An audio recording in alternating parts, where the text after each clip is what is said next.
Hello friend, আমি আজকে ইলিশ মাছের মাথা দিয়ে কচুর শাক রান্না করব। আমি প্রথমে কড়াইতে সর্ষের তেল দিয়ে দিলাম। এই তেলটাকে একটু গরম হতে দিলাম। তেলটা গরম হয়ে গেছে, আমি মাথাগুলো তেল নিয়ে দিয়ে দিলাম। ভালো করে উল্টে পাল্টে ভালো করে মাথাগুলো ভেজে নিচ্ছি।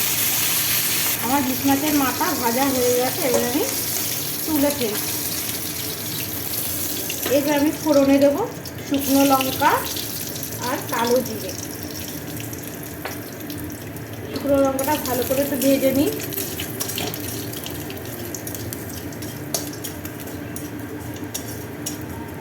একটু কালারটা চেঞ্জ হলেই শুকনো লঙ্কা, তারপরে দিয়ে দেবো একটু রসুন ফোড়ন, যেহেতু কচুর শাক, আর একটু পেঁয়াজ।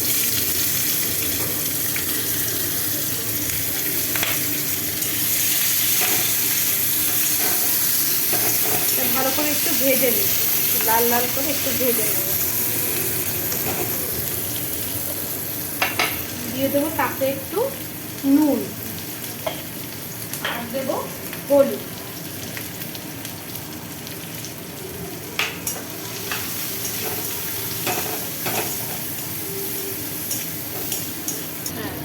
পেঁয়াজ রসুনটা একটু ভাজা ভাজা হয়ে গেছে, এবারে আমি কচুর শাকটা ঢেলে দেবো।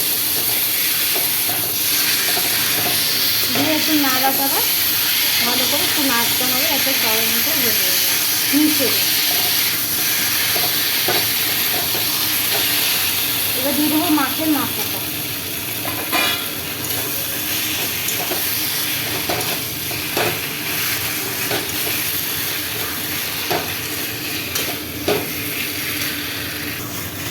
শাকটাকে ঘন ঘন একটু নাড়তে হবে, তরকারিতে পোড়া লেগে না যায়।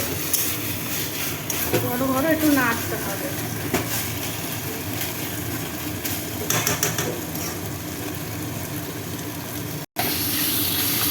হয়ে গেছে আমার কচুর শাক ইলিশ মাছের মাথা দিয়ে। এবার আমি নামাবো। কচুর শাকটা আমার পুরো হয়ে গেছে।